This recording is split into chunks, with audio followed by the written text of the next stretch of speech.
Where's New Groove? Hi, everybody. I'm back, and I know what I want to do. It's pretty. I love going to the restroom. I get so much clarity when I go to the restroom. Honestly, I don't know if it's because when I was a kid and I encountered a hard level on whatever Mario game I had on the Game Boy, I would just take it to the bathroom, hyper focus on it, and then beat it because the bathroom was like the quietest place in the house. So, but I just went to the restroom. And it was like the answer is in the riddle. Light and dark are the same. If we're talking about things that are quantum, when things are quantumly entangled, they're essentially the same thing because a change in one produces a simultaneous change in the other, instantaneous and simultaneous. And so, again, like I said, the dark is just a place where the light hasn't been yet, but on a timeless scale, the light has been everywhere. Light travels at the speed of light. So essentially, at some point, it'll reach its destination. And that's why things like shadow can almost do as much, I don't want to say damage. It's why it can pose as much of a challenge as it does, because shadow results as an obstruction of light. And there are some things that light can't pass through, right? Light can't even travel clearly through water. That's why if you go deep enough, things get dark. Because all of the angles of incidence and reflection and the refraction of light and things of that nature, right? So when we look at dark as a space that light just hasn't been to yet, and we take our light to those spaces of dark, then it can illuminate things maybe before the like another source of light would have naturally gotten there. It's like a flare, right? It's like we can wait for the sun to come up or we can start a fire. If we start a fire, the light from the fire will provide illumination before the sun rises. It's like, thank Thomas Edison or Nikola Tesla or whoever for inventing the light bulb and electricity and things of that nature. Because now we don't have to wait for the sun. We can bring light. But if we fear the dark, then that's when things get weird and we get into shadow. Then, like, if light and dark are the same thing, then shadow is shadow, regardless of if it's the obstruction of a divine darkness or the obstruction of a divine light. Shadow can work either way. And so I don't know if these are necessarily necessary.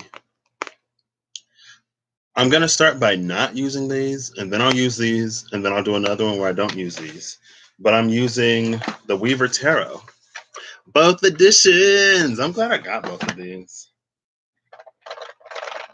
Because I was like, light and dark. Well, what can I do with that? I was like, oh, Weaver Tarot, Threads of Fate. Hello. Also, we're talking about the Norns. Oh, the Fates that were in that Four of Cups card in the Mystical Dreams Tarot that keeps popping out like every time I pick up that deck. It's like literally the Threads of Fate. I have that deck. Hello. Tarot and Oracle. I'm starting to get a little warm, but that's fine. I can tolerate a little bit of warmth. But yeah, I was like, what? That's why I was like, it can sort of be that easy. Like, there are things that, like, for example, there are things that we don't know in life. And if someone tells us, like, you'll understand when you get older, when we're a kid, we're like, oh, man, but, like, I want to understand now. And so maybe if we are a kid, we try to force an understanding. We create a distortion there. We create a shadow there because we don't want to wait until we understand. We want to understand at that moment. And so we use what we have, the capabilities of comprehending and understanding at that point to force an understanding in a way that may not be completely true. Instead of waiting until we get older and discovering what it really is. But that's the same thing, right? That's the dark that becomes light. Oh, like if you live more life, you find out. And here's the Seven of Wands again. It's a space of light. See, it's reading as light and shadow. Like, here are 5 wands that are trying to bring light to a situation in a way where an understanding is incorrect or incomplete or distorted in some way. And then here's 2 wands that they themselves can actually produce the light. So it's not a matter of how much you do. Sometimes it's about timing. It's about maturity. It's about growth. Let's get a dark jumper on. Let's get a jumper on this side. Oh, I might have to turn on my overhead light or turn it in for this. This makes me excited for some reason. I don't know why. But I was like, oh yeah, they're the same. It's just a space that hasn't been visited yet. And that's why it's like, you know, when chickens like are just like women or females, I think in general. Like regardless of whether or not your egg is fertilized, you're still going to produce an egg and you're still going to have to do something with that egg, right? Now, if it's fertilized, then you carry it to term. It's like that opportunity is always there. If the light decides to visit that time, then it will grow into something, and then you'll, you know, you go, then you give birth to it after a period of time of gestation, and then you see it.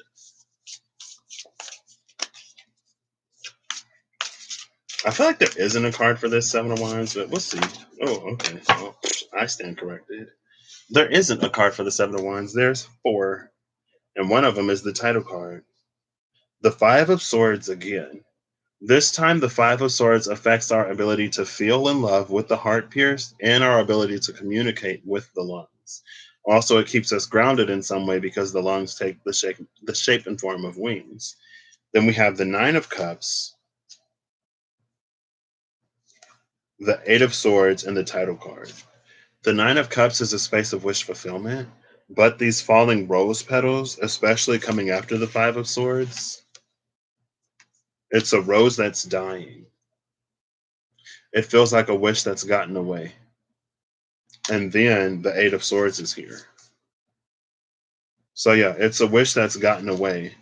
With the title card here, going off of this Eight of Swords, it feels like we're so busy distracted by the hurt and the pain of whatever we feel like we've missed out on, that we're not seeing the things that we could see to get us in a position to receive it the next time.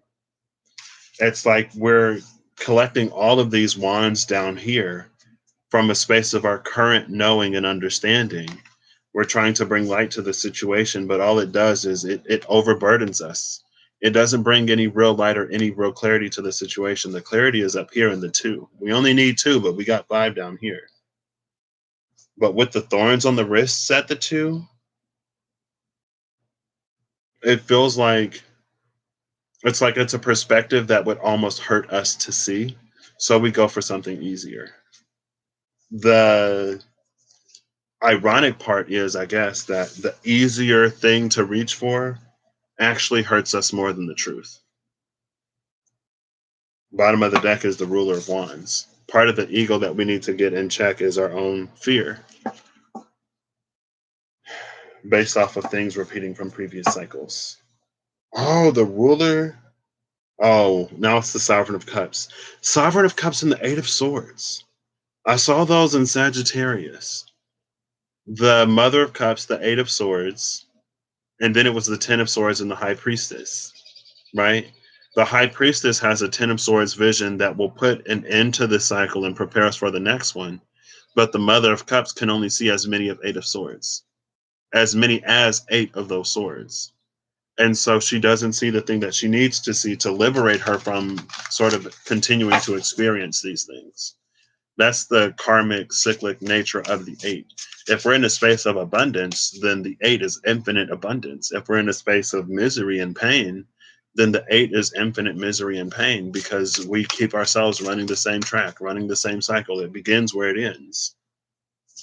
At some point, we have to expand ourselves into allowing ourselves to experience something more. We fix the scales in our own life. And there was someone who asked a question about justice. And it's that, like, we're constantly fixing the scales in our own life. Constantly. But the gift of humanity is that we can just choose. We can shortcut things through the power of choice. The shortcut! Ah! Okay. Because I remember when Miss Remy, I love calling her Miss Remy, when Miss Remy said that like something is happening faster than even spirit anticipated it.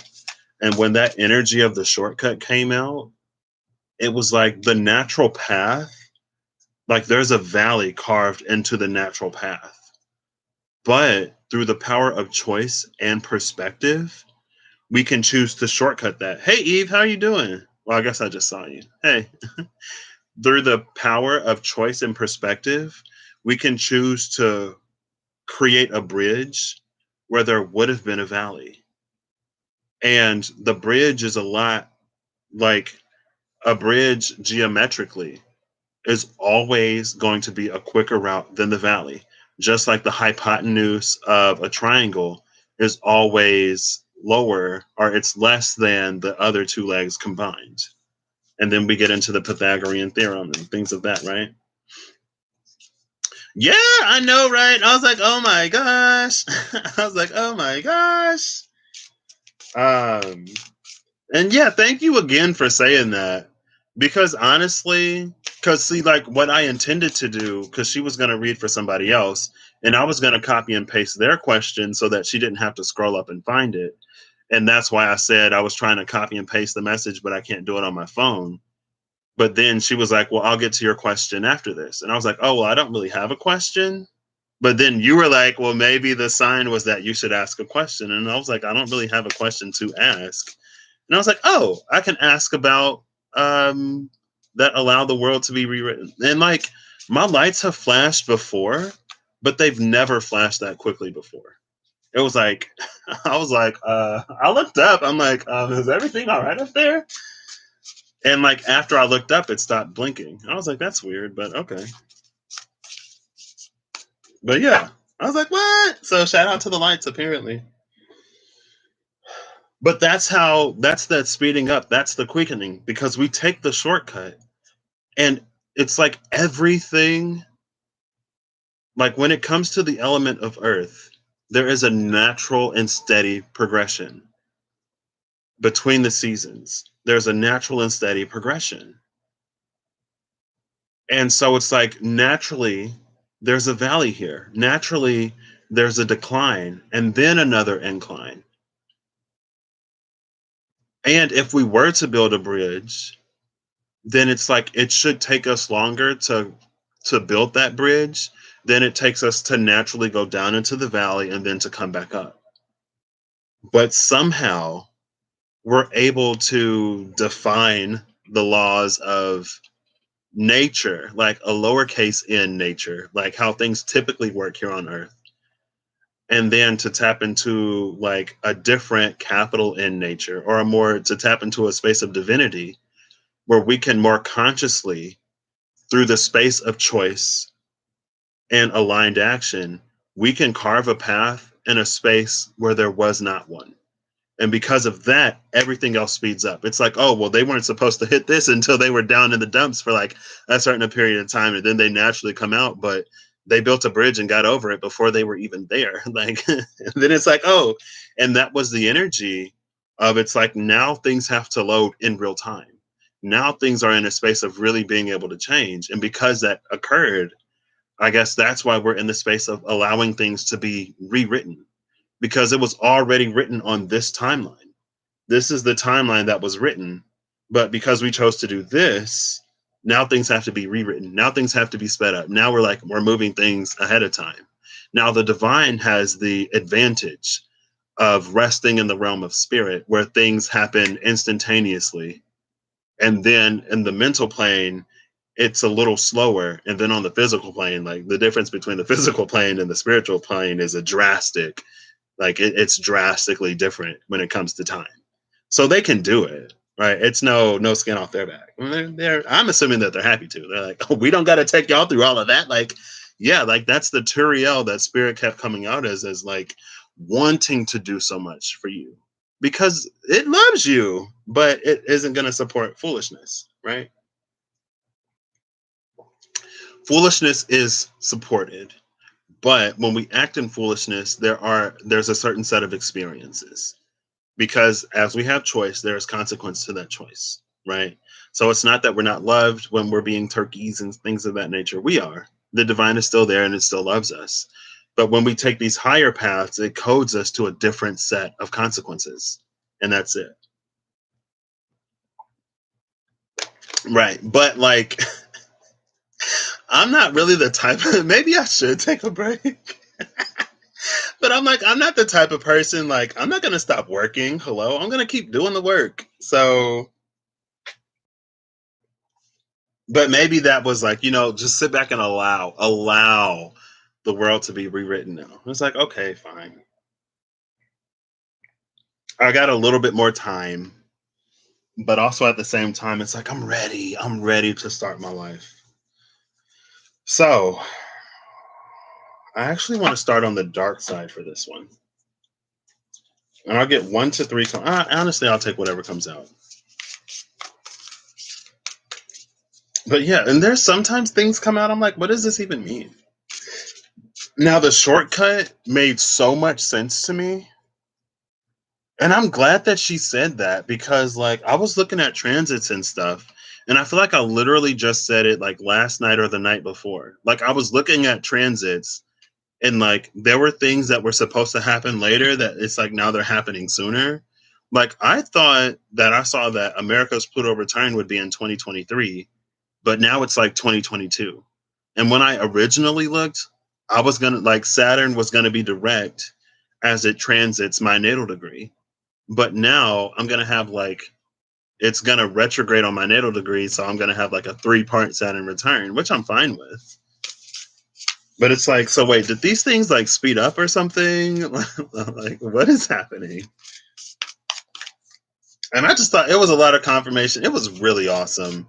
She talked about the light and the dark, and I was like, I talked about that. Like, sometimes we talk about stuff not knowing necessarily how it's going to play out or what it actually means, but I guess if you don't have to dive as deep or go as deep into the dark to see something. Oh, it reminds me when my mom would say that, like, she would be like, I hope you're not so stubborn, rebellious, or hard headed that you have to learn things the hard way. Like, I hope that you can take it when it comes to you. And maybe I learned to. So, hey. Untitled Tarot said the other day that there's been an increase in the Mandela effect. Mandela effect. I was like, I know what that word is. Like, what's so weird about the Mandela effect, though? Somebody asked me something recently, and it was a Mandela effect question. And I felt like I had a memory of like experiencing it both ways. I was like, oh, it's like this. And I was like, oh, wait, no, it's this other thing. And they're like, yeah, like you're right, it's this new thing. But a lot of people, because of the Mandela effect, they experience the other thing. And I was like, well, I feel like I've experienced both things. But also I feel like I've had experiences of like honestly, there are some people when I've been like, I feel like when we're together, we exist on the same timeline, but when we're apart, we experience two completely different realities. And I've legitimately felt that before. I'm like, I feel like we only like when we're together, we coexist. But when we're apart, we're just on two completely different timelines. Oh, the Ace of Cups. Okay. The Ace of Cups is interesting. The Ace of Cups from this deck, it feels like the darker side of spirit is offering us an invitation. And again, by the darker side of spirit, it's just it's the things that we haven't experienced yet. It's sides of spirit where there currently exists no light, where light doesn't currently exist. But if we're able to resolve our own dark and our own light, then we can bring light to those spaces. And I feel like this, for me, I feel like that validates, like when I say that I'm a path worker, like this is what I mean. Like going into those spaces and like anchoring light there. And that's why, like, regardless of if I speak on this channel or my other channel, It's like I speak to the collective. Like if you're here and I'm talking to you, then I'm talking to you too. But if no one's here, if no one views the video, like I speak to the collective. I'm there trying to put light in spaces where light doesn't currently exist. And just like how we're all plugged into that thought plane, and how sometimes like different people around the world can get the same idea, and we see inventions pop up around the same time in places where there is no communication, just like you randomly get a thought like intrusive, like you can get a light intrusive thought or a dark intrusive thought. It's like, as me speaking to the collective, it's like we're all connected in that level. And so maybe when you're in a space of darkness, if I can illuminate it in some way, then something, you just get the idea to do something differently or to think of something in a different way, right? Or somebody out there, because the more happy people there are on Earth, the better the Earth is for all of us. So, right? That's why I don't mind celebrating people's successes, because I don't believe that it takes away from me. I'm not threatened by someone else's happiness or success. I don't view it as a competition. I'm actually happy. I need to, like, one of the things that I needed to learn was to put the work into myself so I can celebrate my own successes. And it was so interesting because I was in school for so long. There were so many people who graduated, so many people who graduated who started school after me. Like when I was an RA, a lot of my freshmen graduated before I did. And I was an RA after I was in school for like how many years at that point? And then I met somebody and she's like, wow, it sucks that you're graduating. And I was like, yeah, I graduated this time. Like, I'm the one who's leaving. And not in like a certain type of way, but just in a like, wow, like, I actually did it. What? What? Yeah. And she also said, she was like, I feel like this impacts more than just you. Like, there's a whole collective of people that you're connected to. And that's why I'm so steadfast, I guess, when it comes to my work, because what Sacred Fury and Divine Rage was for me, it was in November of like 2019. And I just thought about it one day. I was like, we're supposed to have free will and we're supposed to have free choice. But down here on Earth, it's like making the bad choice or the choice that goes against morals and ethics, making the choice that would take from somebody else. Not only is it easier, but it's seemingly more rewarded. How is it free will and free choice if we can see that the scale is obviously stacked so heavily on one side and the other side is so underappreciated? Like, that's not right. Like, things shouldn't be like that. And I got mad. I got mad because I'm like, how is the collective supposed to navigate this when it's so obviously like not fair? This isn't free. Yeah, we can still make the choice because, we all make choices, but if you're so heavily advertising one thing to the point where we don't even like have I don't even have that at my Walmart, my Target, my Meijer, any store. I got to drive 5 hours to find a place that has it. And I don't have a car. So I'm going to get what I got at my store. I'm going to hope that maybe it gets picked up. And I'm like, that's not fair. That was my divine rage. And I was mad. I was like, divine, this is not right. Y'all can't claim that this is free will and free choice when obviously down here, like, y'all know we human. Do we have the choice? Yeah, sure. I could walk 10,000 miles or I could like go 5 minutes. And, it's like, well, in some ways, again, with Earth being what it is, consequence and choice is something that's constantly and consistently happening. So if the world becomes a certain way, it's because of choices that we continue to make. So I was like, whatever, fine. Y'all know we human exactly. Like, hello. It's not that easy. Ooh, the 7 of Coins came out on the light side. This is interesting. This feels like the dark side of the divine saying, receive. This feels like us trying to understand. Or this is us building up to this knowledge. This is us gaining and acquiring things until we can reach this level of wisdom. But the divine is like, just receive it, just accept it for what it is.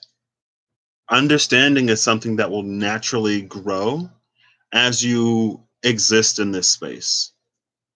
As you are in this space, you'll see how things play out. So rather than building up to it, it's almost like we can, again, it's the energy of that shortcut. We can go there immediately. Now let's get one of those oracle cards. Where'd they go? Oh, who was that? Girl, I asked these cards not to fall on the floor because then they'll come up missing. But they keep falling on the floor. I'm like, no, please. I thought Penamue had abandoned us because I left it at home. I came home and it's on the floor. I'm like, oh my gosh. But again, I also believe that, and this is something. Hey, how you doing today? FL Heights. That's something that even when I got super hot and fiery last year, I was like, I understand that I see and experience things in the way that I need to see them in order to grow. So I know that this isn't necessarily reflective of the collective in its entirety, but it is frustrating and upsetting me that I'm coming across so many messages that are like telling us not to do anything, telling us to wait in a space that is overflowing with abundance and opportunity. And so that's when I was like, well, if no one else is going to say it, I guess I'm going to have to say it. But also at the same time, I understand that. Oh my gosh. I'm going to take a picture of how this card fell. This is crazy. I might have to use the flash. Oh, I don't. Let's see.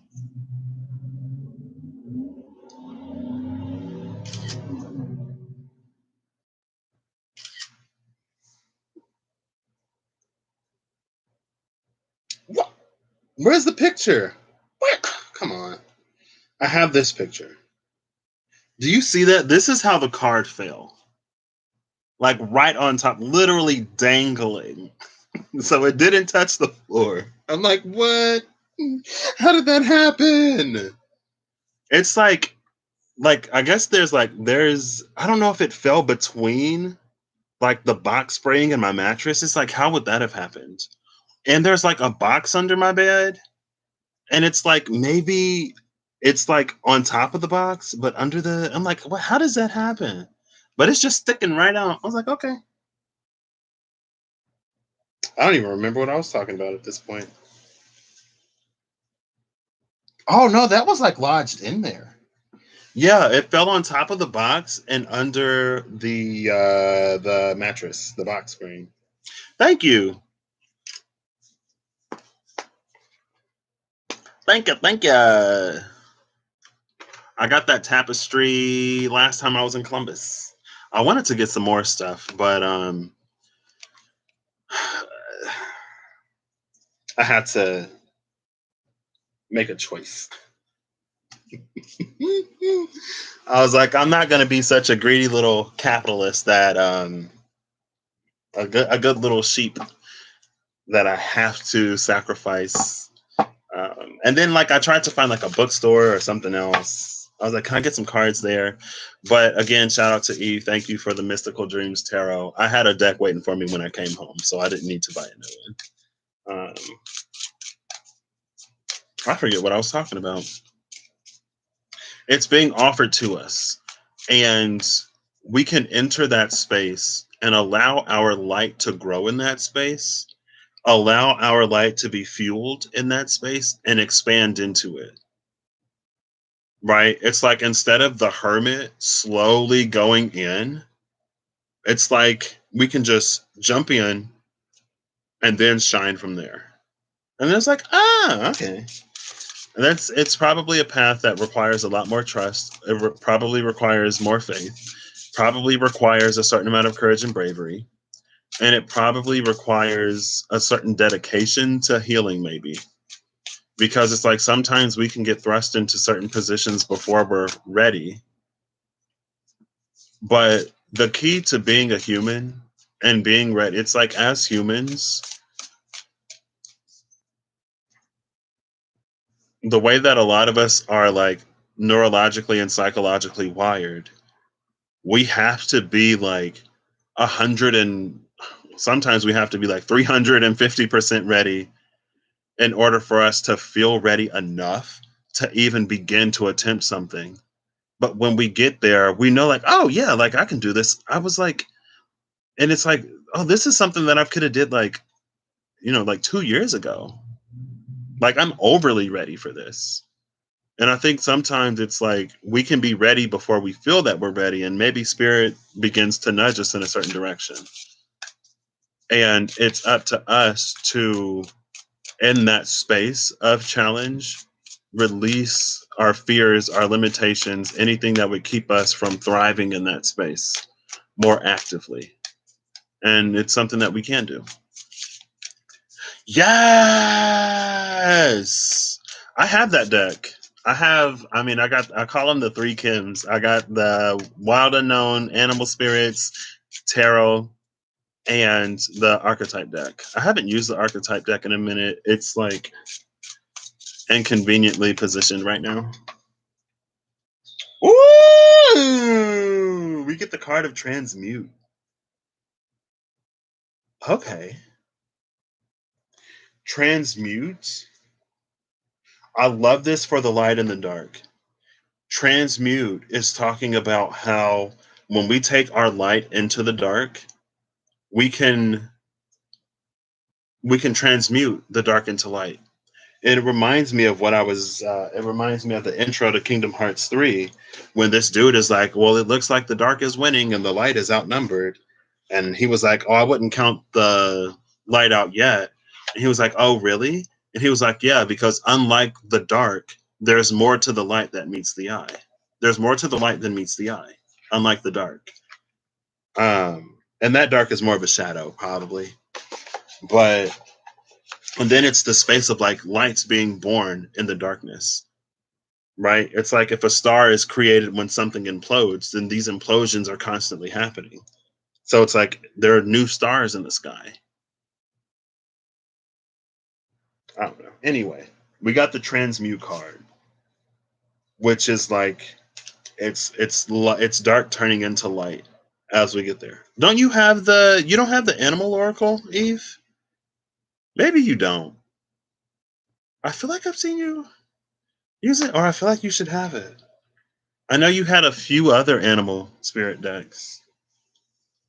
Because I remember the cat from the Pisces, and it was the donkey, the lamb, and maybe the deer and the Taurus one in the animal spirits reading.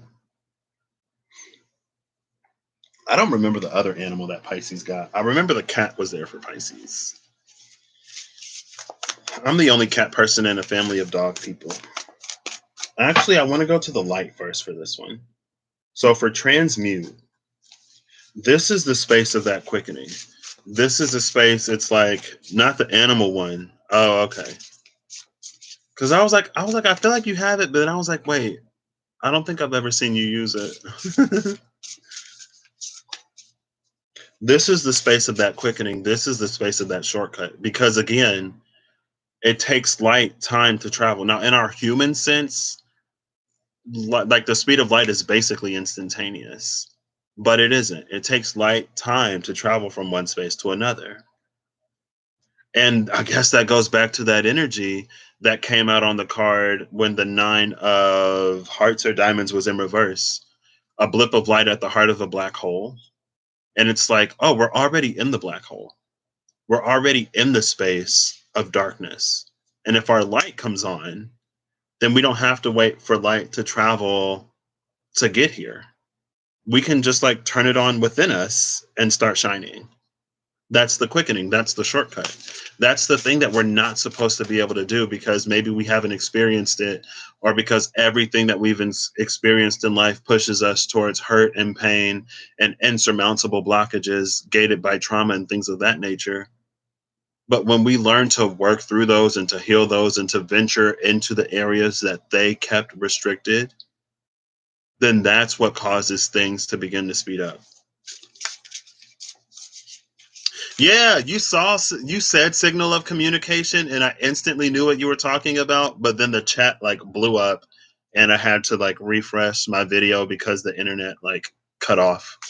So I had to like disconnect and then reconnect to the internet and refresh the video. And I was like, it's so far away. It's so far away now. I don't think she was expecting it to go as fast as it was going.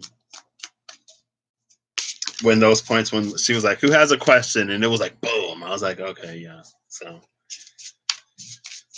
okay. Let's talk about transmutation from the light side.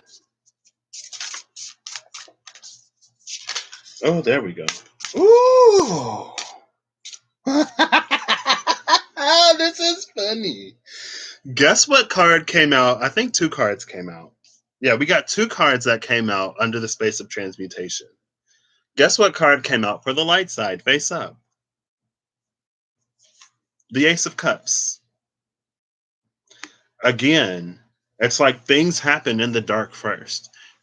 Things transpire in the realm of spirit first, and then mentally we get it. And then physically, as we align to that, as we establish and fortify those channels, we experience it. The Ace of Cups already came out in the first round on the dark side. This is when we just learn to, like I said, we learn to just accept it. And then our understanding builds out around that. Now the Ace of Cups comes out into the light under Transmute. Also, we have the Ruler of Coins. The Ace of Cups with the Ruler of Coins. And I kept seeing the Lord of Pentacles in the Mystical Dreams Tarot. It kept coming out, kept coming out. And the Lord of Pentacles, the blue flame of truth that he holds, parts the veil. And so, and it talked about how the Lord of Pentacles, like, he has this ability to be physically abundant, but a lot of what he says, or a lot of what he believes, it's in the realm of spirit. That's how he maintains his position in the physical. If the Lord of Pentacles was all about the physical, then he would experience seasons just as everything experiences seasons. Then he would go into a cycle of like wealth and abundance and prosperity, followed by a cycle of sickness and like a loss of money, and then like it would be this roller coaster up and down, up and down. And so his foundation has to be in something that governs the element of earth, or that precedes the element of earth. Because if he were established purely in earth, then he would experience those cycles like everything experiences cycles. But it's this Ace of Cups connection that grants him a certain stability, even when those cycles sort of happen. And so it's almost like it does. The Lord of Pentacles. Oh, and there's a circular deck of cards where the pentacles are rings. So the Lord of the Rings, the Lord of the Pentacles. It's happened. LOL. I think it's the Accurate AF tarot. I think, if I remember correctly. The pentacles are rings in that deck.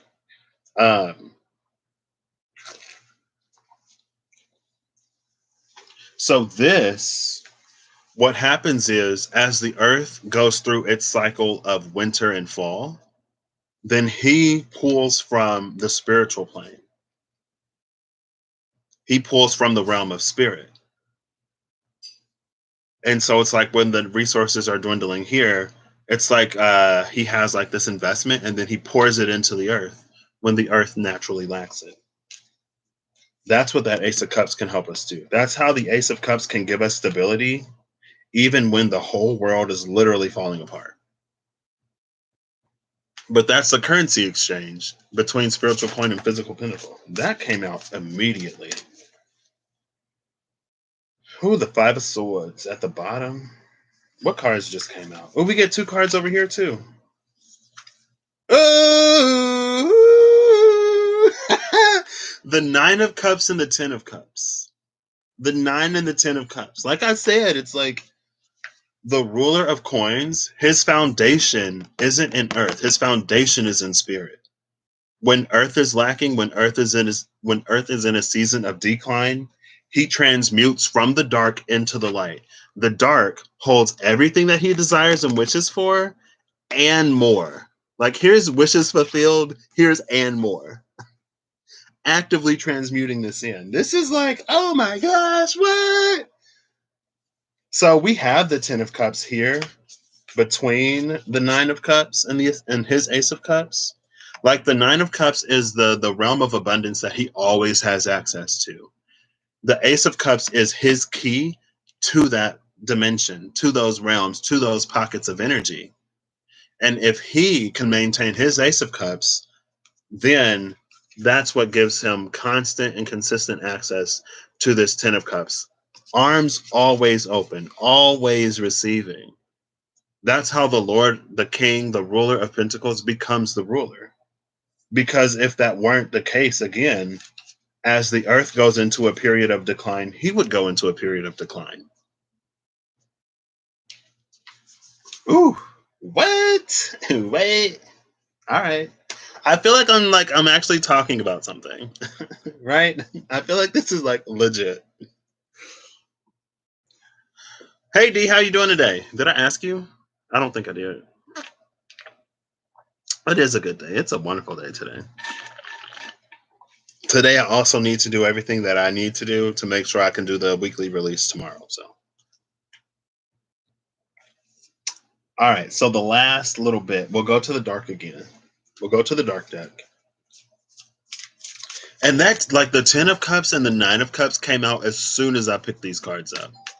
Spirit was already like Ten of Cups, Nine of Cups, boom, it's done. Like, it's already there. Transmuting is the process of bringing it from the dark into the light.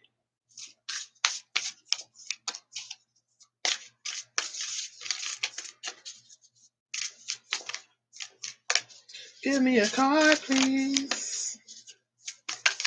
Oh, I'm starting to get so warm. Excuse me.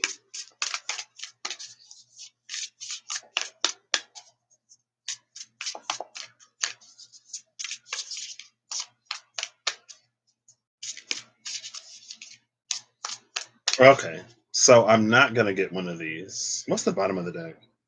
The bottom of the deck is the Hierophant over here. The bottom of the deck over here is the Wheel of Fortune.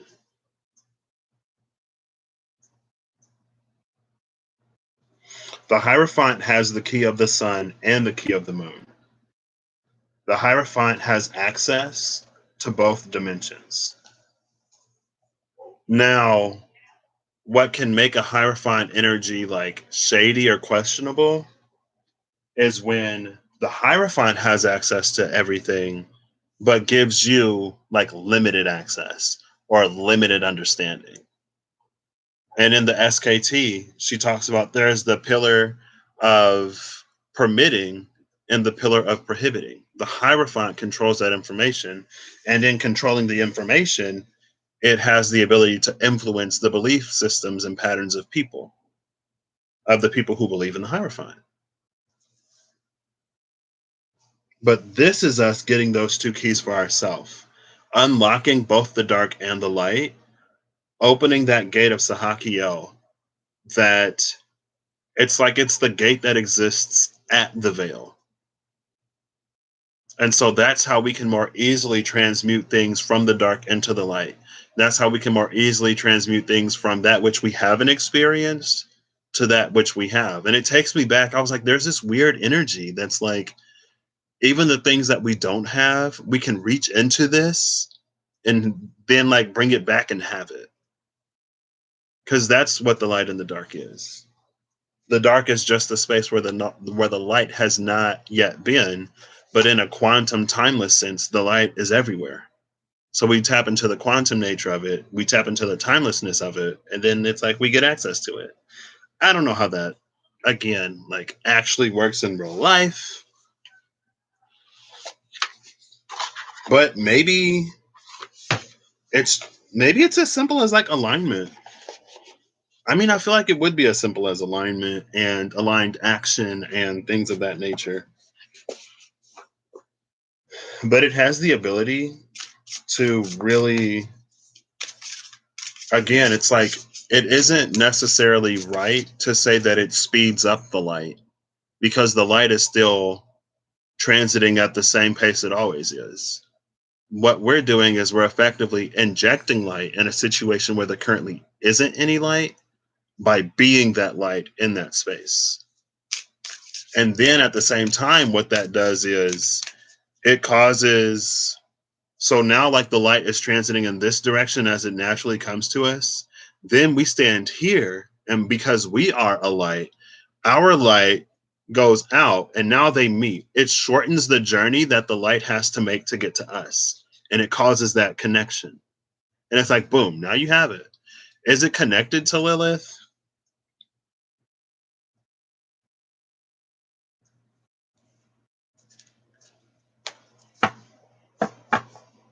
I don't know. I'm not sure.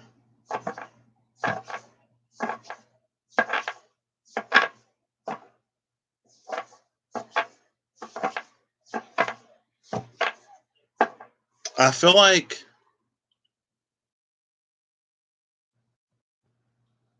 maybe in a roundabout way, the answer would be yes. I feel like Lilith would almost be like the teacher or the mentor in us learning how to resolve shadow and tap into dark or to comfortably exist in dark. And so it's like there's some insight there because she would have effectively done it already. But is that something that, yeah, yeah. Now, if you're talking about like astrology, then it could be a lot of things. It could be Lilith, it could be the nodes, it could be Chiron, it could be some connection of all of those. It could be wherever you have a stellium.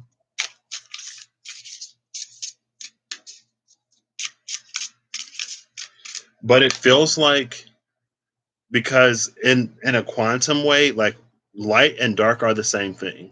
So shadow is shadow regardless of if it's obstructing light or if it's obstructing dark. And so that's why it feels like a certain amount of shadow work has to be done first, because if you don't do the shadow work, it could be hard to tell the difference between the dark and the shadow. It's like if you go outside at night time and you have a little light or you have some light, but you can't like where's my shadow? Like I don't have a shadow. It's like, yeah, you have a shadow because we're always casting shadows. But in general, I would say that probably, oh gosh. I would say I'm not sure. I feel a lot more comfortable saying that I don't know because it could be the case. But for me, sometimes I look at things or I can get things astrologically. Oh, not in a chart. Just thinking in general. In general, I feel like it goes beyond Lilith because I feel like it's the innate. I feel like it's the default. I feel like that's the way it already is. And so, like, there isn't something that represents how things naturally work. She could be an example of like one of the firsts to do that. And so, in that way, she can kind of sort of symbolize it. But in general, I would just say that it's a natural law that there are things that we don't know until we do know them. And then they instantly sort of come from dark into light. Now, the process of learning may not be instantaneous, but when we know, we know. It's like, oh, 1 second I didn't get it, and then the next second it made perfect sense and I got it. Now, there may be a space where, like, I kind of get it, but yeah.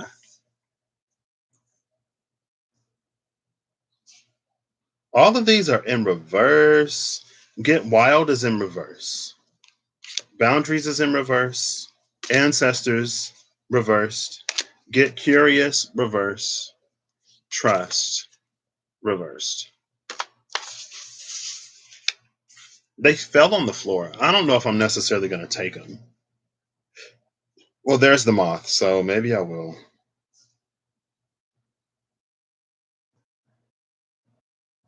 Like with Get Wild in reverse, it feels like an energy of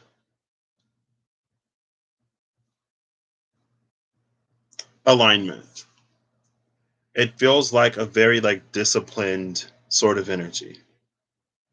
It's like it is the natural state. It's our default natural state, but because we've been here for so long and because so much has happened historically since the beginning, that what used to be our first nature has now become not even second or third or like it's something that we have to find. What should be natural no longer is natural. And that get wild. With boundaries in reverse, this feels like when we can be in a space of, again, because it's no longer our default nature, there's a lot of heavy energy that can prevent us from getting there.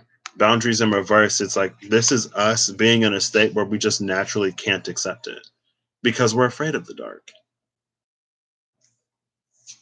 With ancestors in reverse, it just feels like the space of something that hasn't necessarily like been done on this plane, or there isn't a strong practice of doing it.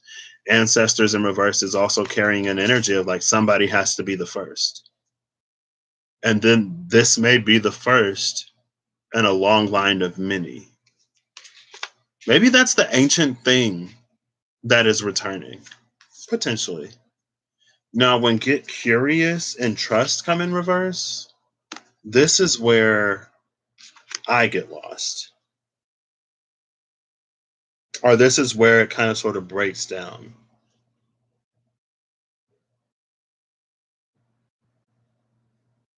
Get Curious can carry an energy.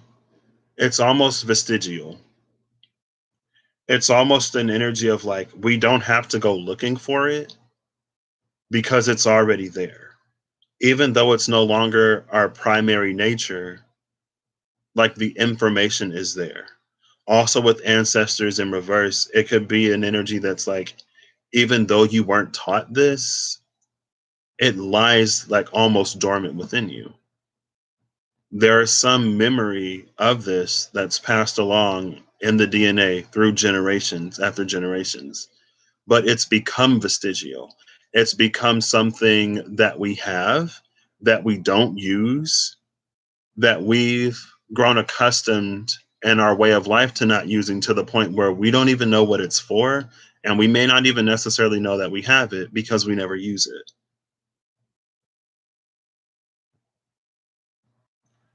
Trust is in reverse because it's something that it's hard to trust. That's pretty easy. I thought it was going to be difficult, but that's pretty easy.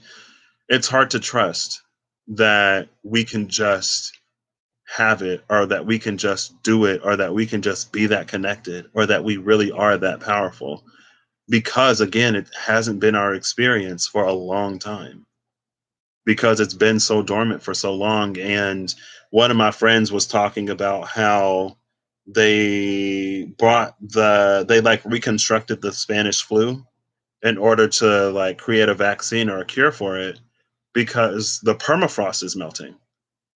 And so there are spores and things that have been frozen and dormant for a long time.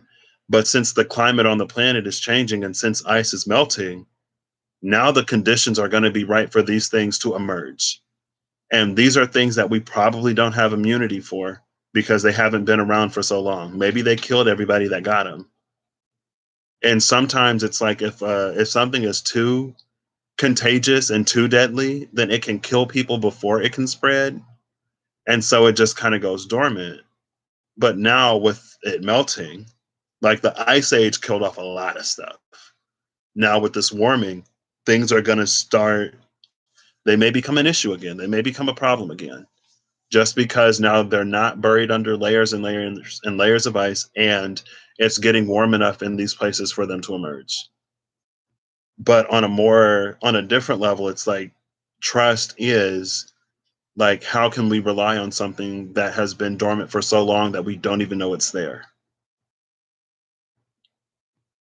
Yeah, it's exactly that.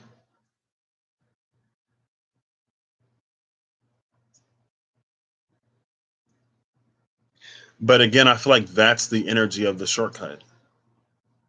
That's the energy of the quickening, because we're conditioned, or because of just because we are humans, just because we are animals that try to survive down here, we learn to adapt to what we experience, and we learn to adapt to what we see. We can't rely on things that we can't see. And so there shouldn't be any way for us to take these paths that are there, but that haven't been traveled. But it's because we do that now everything is speeding up, that now everything is changing and things are being rewritten. I completely forgot about the shortcut. When I was like, allow things to be rewritten, like, what does that mean? That's the energy of the shortcut. We no longer have to go through all of this to get on this side. We can just create a bridge. It's like, oh snap, like they're there faster than we thought. The Prometheus movie. I still haven't seen the Prometheus movie. I think I've like almost watched it one day because I was like, oh, that sounds interesting. But then I didn't. Prometheus was the one who was punished for giving fire to man, right? For basically bringing man out of the darkness, and then the gods punished him for it. The same gods that killed the Titans and ended the era of peace. They ended the golden era and then punished Prometheus for bringing fire to man. It's almost like the Olympian gods wanted us to be in the dark. And it's almost like the Olympian gods took advantage of a lot of people, Zeus, and did a whole bunch of stuff. But again, like Olympian energy is feeling kind of nasty lately, a little bit. It's feeling like a little bit of like stolen power. Like the Titans were more divine, and somehow man found a way to not only kill the Titans but to take on some of their power. And those who were involved in that uprising became the Olympian gods, who then kept everybody else in the dark and used that position of power to make themselves into gods, even though it's like the Olympians themselves were no different than anybody else. They just had access to some information or some knowledge, right?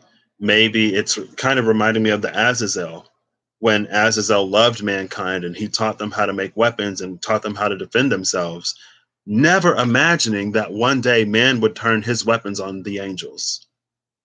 And then that's when Armoros came down with the curfew after Barakiel had died. And after Shatiel had died. I think no, Shatiel is the angel of silence. Satariel had died, the angel of deception. And it's like it's framed in such a way that these look like accidents. Yeah, it holds on to certain information. It promotes itself above others, even though everyone has access to it. And it will outcast. That's the hanged man. The hanged man is the one who finds that enlightenment within self to the point where he doesn't need the Hierophant. The hanged man exists outside of the structure of the Hierophant.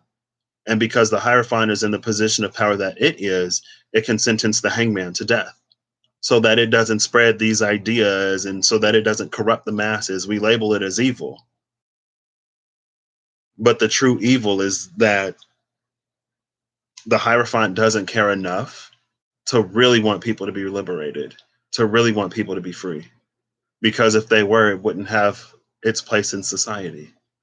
And not every Hierophant energy is like evil. There are Hierophant energies that genuinely care and fulfill that role and purpose of guiding those to learn the divine for themselves. But some will experience a little bit of money or power and having something that others don't have. It makes them feel special and they don't want to sacrifice it. So they give you enough to keep you coming back for more. But the divine is within all of us. And it can speak to us if we choose to listen. Hey Mimi, how you doing today? And I feel like that's what this energy is. It's that ancient, and it came out yesterday in the Two of Diamonds. And that Jack of Spades that was originally in reverse and then it came out upright. An ancient word that stirs ancient things to life, whispered. Whatever is lying dormant within us, whatever puts us in a position to more naturally have access to whatever this is, it's being aroused and awakened and more and more and more to the point where it has more power than Hierophant structures that are already here. Because one individual in their power has the voice of a large chunk of the collective. Hierophant gathers voices, and in gathering voices, they're diluted. It's like an individual's voice is lost in the crowd, and the one at the top on the podium with the microphone, louder than anybody else because of the speakers and the acoustics, is the Hierophant. But the Hierophant itself is still an individual whose voice alone is no powerful than any others, especially not one fully in their own power. But again, that's the energy of the shortcut. Chilling like a villain. I gotta go to the bathroom. I've been drinking a lot of water. I've been drinking a lot of water. Yeah. And again, it's like it's something innate that lies within all of us. And it's being aroused in ways. So keep doing that shadow work. Keep healing through the things that keep you from experiencing the most out of life. Keep healing from the things that keep you from being vulnerable. Keep getting closer and closer to the divine and learning to listen and hear for yourself and gathering the courage to follow through with what they direct you in.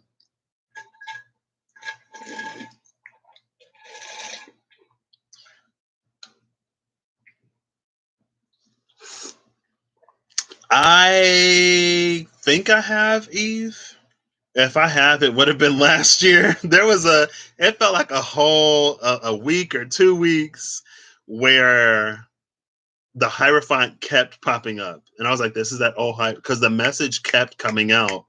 Like, go beyond what the Hierophant, the Hierophant restricts. Go beyond the Hierophant. Claim the divine for yourself. Clairaudience and clairvoyance and clairsentience kept coming out because that's us receiving communication from the divine directly.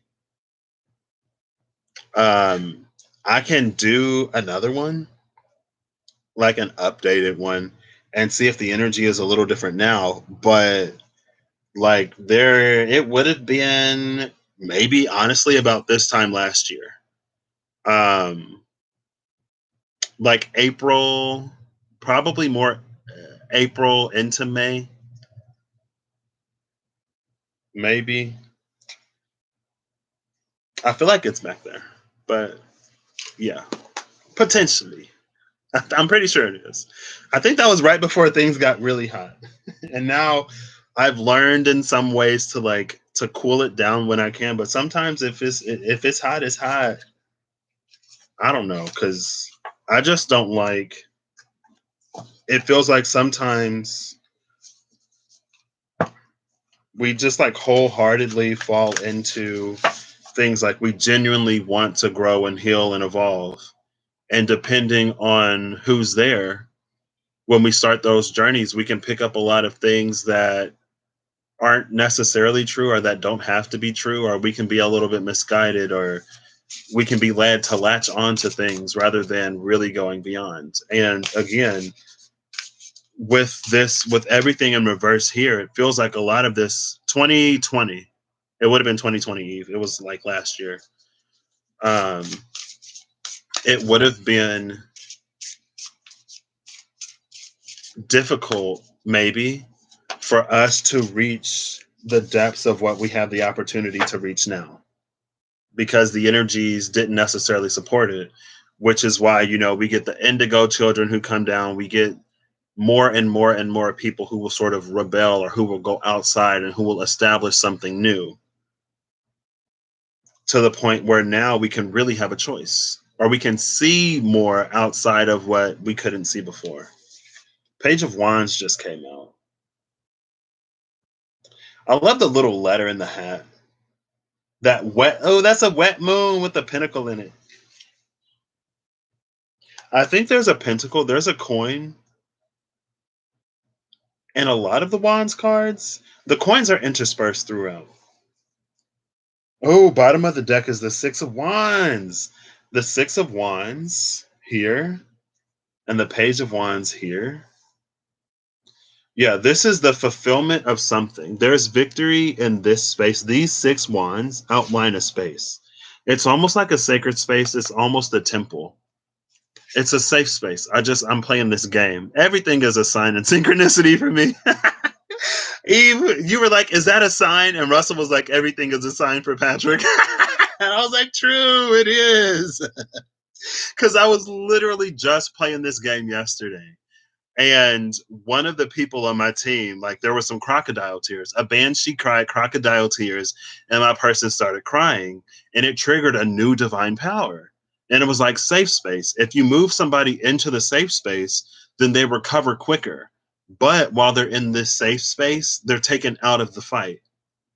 This is the safe space created by these six wands, where we can really learn and grow and develop into this new Page of Wands energy.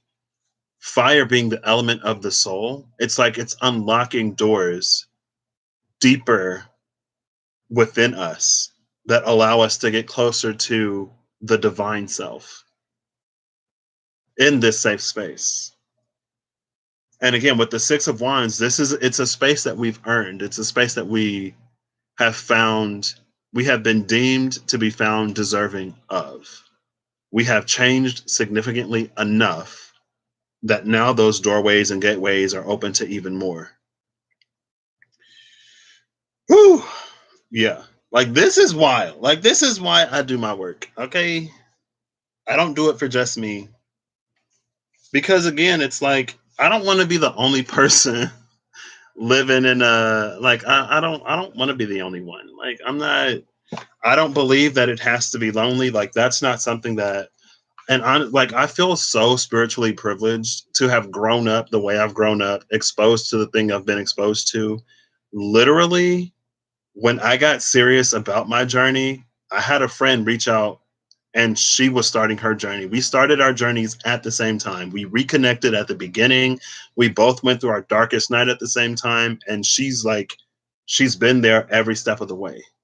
So this journey hasn't been lonely for me. It hasn't been like, I haven't felt isolated.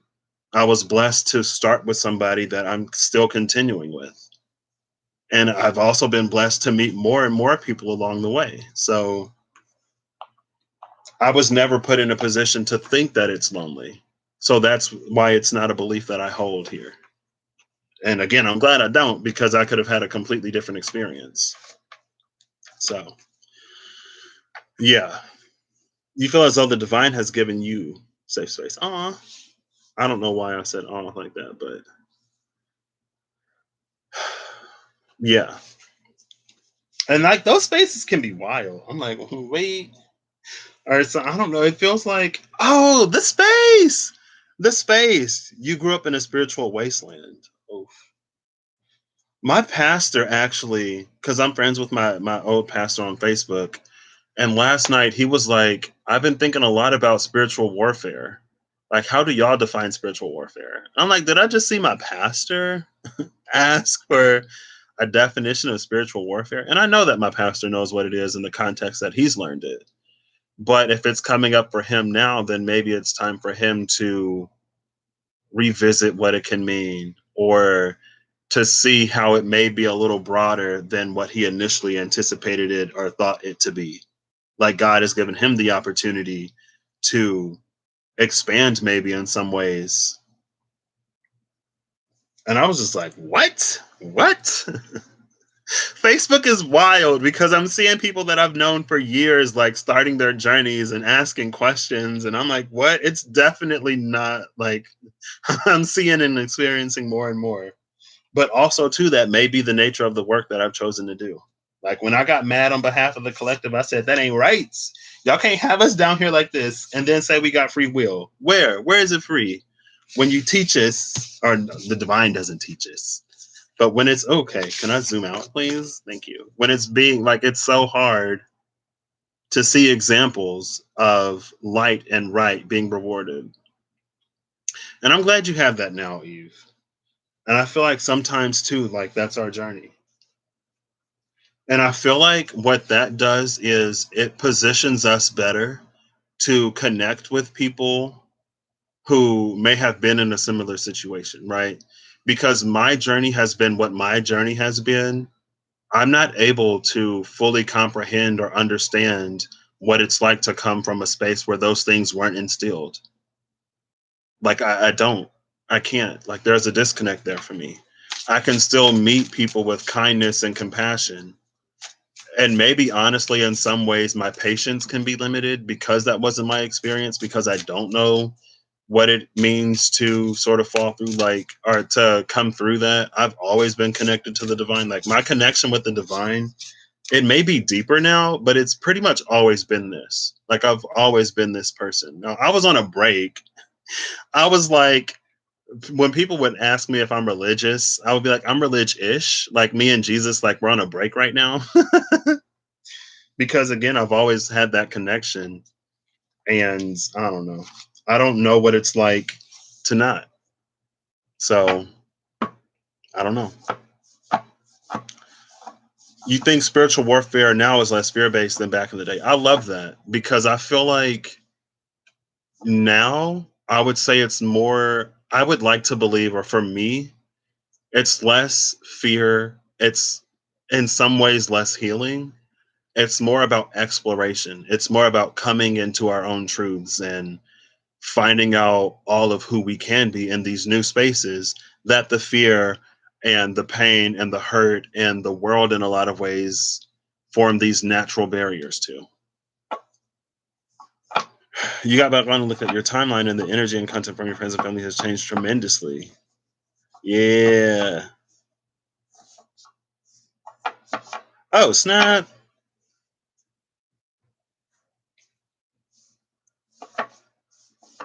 You've always been spiritual but not religious. Yeshua is a bridge for many of us. Yeah, I mean, I was raised Christian. Like, I grew up in the church. Like, I grew up in a church Like, I wasn't allowed to listen to any secular music. Um, and so I've always been spiritual too. And I think that's why, like, I've always been more spiritual than religious. And so there were certain things that within myself I wasn't able to reconcile, because it's like the divine that I feel connected to, the divine that I know, like, this, I don't know what this is, but over here feels different. And honestly, because of my sexuality, there was a point in time where, like, it's almost like I was given the opportunity through the space of sexuality and being raised in the church that I was raised in, of like, okay, well, like, and I remember literally thinking, like, after I came out, I was like, I feel like I wouldn't experience this much love. Like, I wouldn't see this much love if God or Jesus, like, really operated in the way that it's being preached. And again, not everyone has that. We all have our own journeys, and we all sort of come about things in our own ways. Oh, snap. So the Seeker is the card that fell out. The bottom of the deck is soul work. And I love that it's like filling these honeycombs. There's the smaller bee. We saw the big bee or the beetle in Transmute. Soul work? What? Soul work and the Seeker. And that's why I try to tell people, like, not to curse your journey. And that, like, when people say your trial, no, what is it? Your mess is your message. Because we go through things the way we go through things, we're positioned to also help people who go through things in the way that we've gone through things. And so, like, we're always on path, and we don't have to be ashamed of what we've been through. Like, you know how many preachers I've heard that's like, I used to be like strung out on crack and like doing this and doing that, but then I found Jesus, and like if I found God, then like anybody can find God because I was out there. Or like I used to be a drunk or whatever. It puts us in a position to help others because those are like, that's also life. But just because that's life doesn't mean that that's all that there is. So, Mitchell, but you didn't display it like you do now. You weren't living in your fullest integrity. Your own journey. Week-long revival. Week-long revivals. I remember the retreats. Oh, I remember like the retreats. I went to a few revivals because my mom would go sometimes. And I remember I went on a few of them. When we would like go out into the park like every day for a week and like hold service, and like the bugs would be out getting bit up, but we still out there like, ooh, yeah. And that's something, honestly, since I've really started my journey, I've realized how incredibly fortunate and blessed I am to have all the things that I had. Um, the card that just came out is the Sovereign of Cups. The Sovereign of Cups came out with the Ruler of Wands earlier. Bottom of the deck is the Star. Hey, here you go, Eve. You said the Star. Here's your star. The card that actually came out was the Ace of Cups. But now we see the Ace of Cups in the hand of the Sovereign, who's releasing that pearl. This is the one who's gone through life, who's experienced irritation and agitation, and who has calcified that grain of sand, who has calcified that distortion into a pearl of wisdom. And this is the Sovereign who releases the pearl. This is the clam that doesn't have to be crushed. It doesn't have to be killed to give that pearl. So not only do we go through things, not only do we go through a process of hardening and then softening to produce these jewels, also we're given the opportunity to release it. Because if we don't release it, we might come across a tower moment that forces it out of us. And then the Star, which is that transmutation, which is that healing. And it's like it's dousing those fires.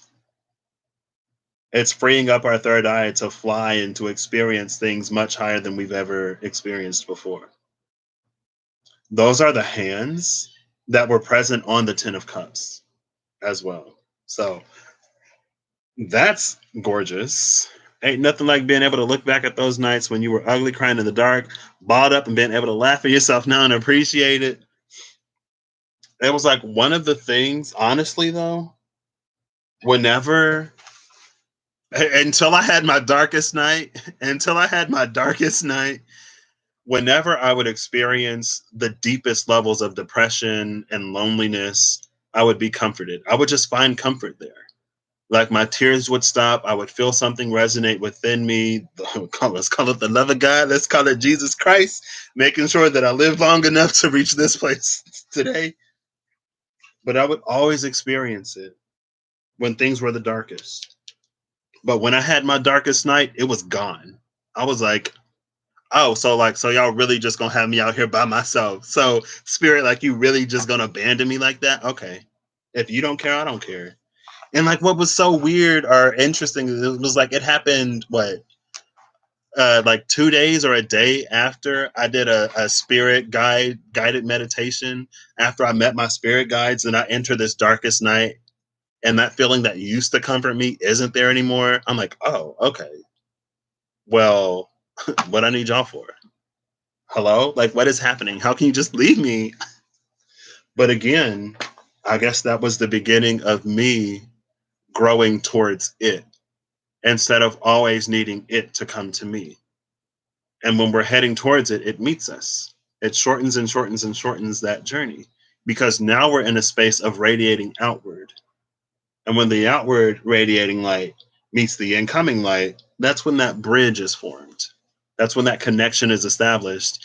And that's when that transmutation can really happen. Transmutation was apparently on the table the whole time. So I gotta put this back in the deck. Woo! So we got the Seeker, Transmutation, and then Soul Work at the bottom. I did, Eve. Thank you. We all passed. Let's celebrate passing the test that we passed. All right, I got to go to the restroom now. This was gorgeous.